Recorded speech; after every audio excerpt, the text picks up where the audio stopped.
Hi there everyone, GuardianE here with another Destiny Child summon video, and here we are on the world boss for Bridal Tiwaz. Now, Bridal Tiwaz is a new skin that you can get for Tiwaz just by participating in the world boss trial. You can get it through the Magic Mirror shop over here, right here, yeah.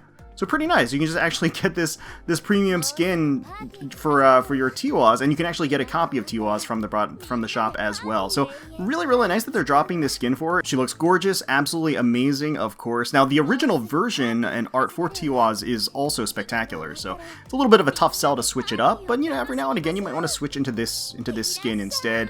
Obviously featuring a lot of floral patterns and lace. You have some storybook appeal to it with the little birds carrying the veil around as well, the curls of her hair flipping behind her, and then of course you have, you know, the plunging neckline and really a non-existent skirt with the train behind giving you a nice view of her legs. So really great skin, and I like that they're doing it this way, and I like that they're giving it away essentially just by grinding the event, which is really nice. You don't even have to wait for it to stop into the blood gem shop, so that's pretty nice.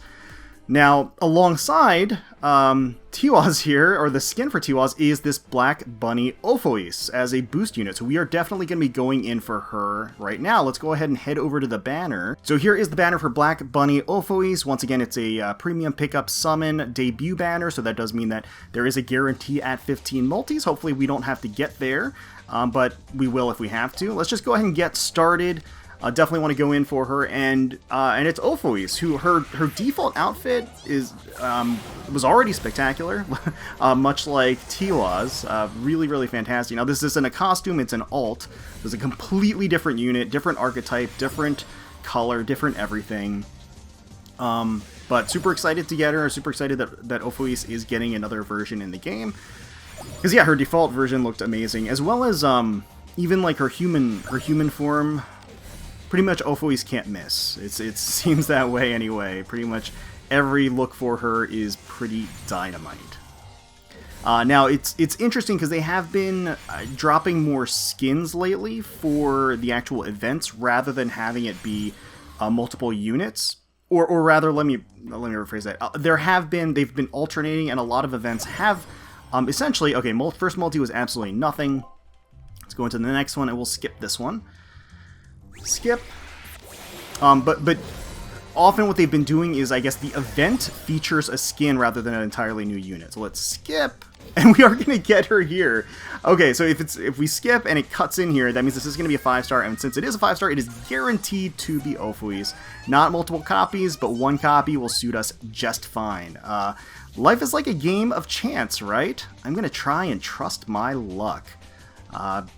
That's great. That's really great. Unfortunately, that does mean that we don't get the consolation prize of the spa skin, so if it's good, I'm going to have to grind for that. In fact, let's go ahead and take a look at what that is. Yes, indeedy, so it does look like it is, in fact, a non-animated spa skin, just 2D. I have a hard time staying still, but she's kept her bunny ears and cute little signature, you know, bunny cuffs there as well. She's wrapped in this towel, but unfortunately it's not animated, so I'm probably not going to go too hard in trying to secure this one. There's just been a long string of 2D spa skins. But let's take a closer look at Ophois here. So I was trying to say that I actually appreciate the new format. I don't think they need to really drop multiple units during a particular event. I think the whole one skin, one new unit format works perfectly fine. Unless you summon for one particular target, and for, you know, the meta chasers and meta slaves that are out there, they can go for the +6 on that one particular banner. And then the event itself, you know, just has some nice eye candy, another visual touch, another cosmetic. So it's not really anything that you have to go crazy over. And it's, regardless, the game is always great about letting sort of beginners and early players still participate and get all of the meaningful rewards anyway. So here's Black Bunny Ophois. Ophois is often impatient and never satisfied with anything less than being number 1. She does everything as fast as she can and uses whatever means necessary to come out on top. So extreme is her fixation on being the best, that she was convinced even her luck must be better. So she took to testing it by drawing lots. What she failed to realize is that a costume ticket with a very unique stipulation would be presented to the first prize winner. That is, whoever won the drawing for it.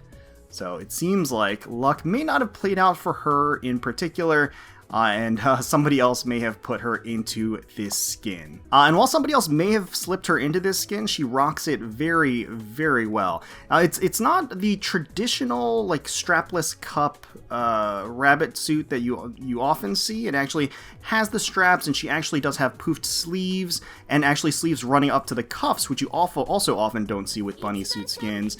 But it does have a very flattering opening in the front, naturally, really showing off her generous proportions.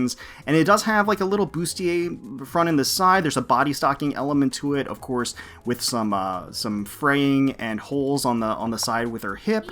And it looks like she's kind of positioned herself in front of these two little bouquets as well. The white flowers really do contrast very nicely, with the petals also dancing and falling around her with the form-fitting black fabric.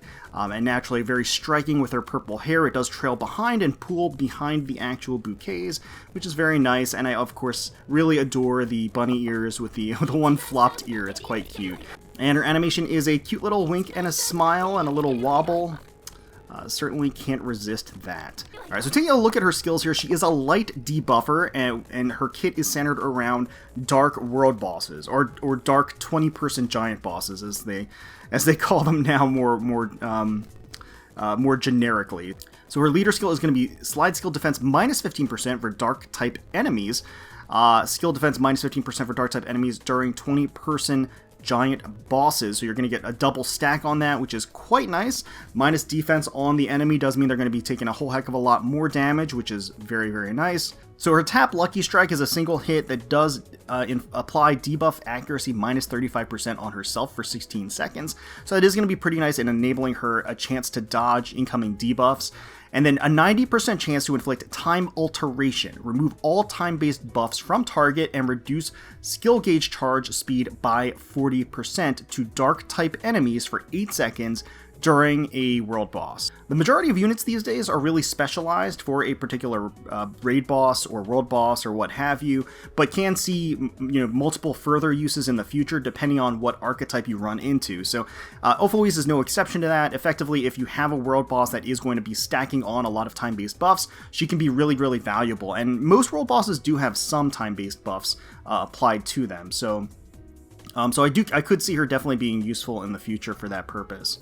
So her slide skill is Luna Maria, hits 2 enemies, and inflicts debuff evasion minus 36% to those 2 dark enemies for 14 seconds. And during world bosses, slide skill defense minus 67% to dark type enemies for 14 seconds. That's actually really, really effective. Not only amplifying the damage that they take, but also actually making your debuffs easier to inflict on the enemy. And in terms of stacking on the damage and maximizing your damage output, the debuffs are really where you get most of the bang for your buck. And so inflicting debuff evasion minus 36% could actually be really, really useful. And then her drive skill, Suffer Ring, skill defense minus 40% for dark type enemies for 2 turns during a 20-person giant boss. So a lot of her skills only work in a world boss, like at all. Like they basically do nothing if you're not in a world boss.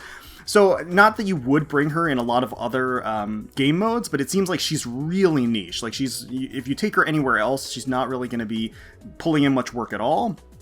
It's a world boss. She needs to be in a world boss for most of her things to activate. Now, skill defense minus 40% is a substantial debuff and a substantial damage amplification for your allies. I could definitely see this being useful before Fever Time, or even like as the first drive that comes into the rotation, just to amplify damage leading up to the up to the Fever Time. 2 turns is a pretty darn long time for that to actually be in effect, so that's actually going to be fairly valuable. So let's take a look at her drive skill effect here. Whoops, here we go. Suffer Ring, get it? Okay, she's got the ring floating above, and then an explosion. It's all right. It's nothing really all that special. It's a nice effect. The purple's really pretty. The ring itself is well realized. Has this portal and explosion, but nothing really that super remarkable or anything. But that's it. We got her pretty quick.